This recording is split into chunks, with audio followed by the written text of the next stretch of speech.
আর্জেন্টিনার খেলোয়াড় তোর প্রিয় হলো কেমনে বেঈমান? এই মুসলমানের বাচ্চা বল বেটা, এখন দাঁড়ায় বল বেটা, কোন কাফের বেঈমান, কোন খ্রিস্টানের বাচ্চা, কোন ইহুদি, তুই মুসলমানের ঘরে জন্ম নিয়া তোর রক্তে মুসলমান মার রক্ত, তুই কেমনে ওই বেঈমানের মতো সাজবি? এই বেহায়া বল, বেহায়া তোদের যাদের চুলের কুম, বল বেটা এখন দাঁড়া। ওই বেঈমান তোর পছন্দ হলো কেন?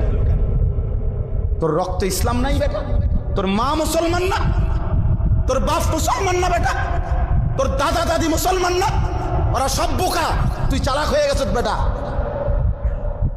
তুমি পণ্ডিত হয়ে গেছ। কোন বেঈমানের অংশগ্রহণ করলাম?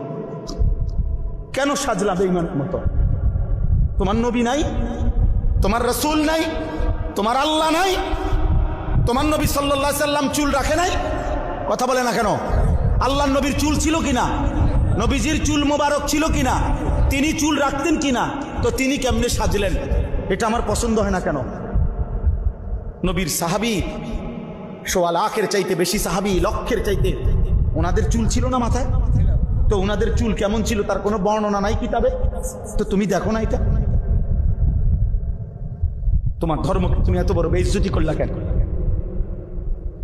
তোমার রাসূলকে তুমি এত বড় বেইজ্জতি করলা কেন? এটা কোনো ইনসাফ হইতে পারে? দিন রাত মুসলমানের ঘরে জন্ম নিয়ে মুসলিম হয়ে চুলের উপরে সারা দিন ফ্যাশন, এটা বুঝি একটা কথা হইল? আমার ভাই বল, এটা বুঝি একটা কথা হইল?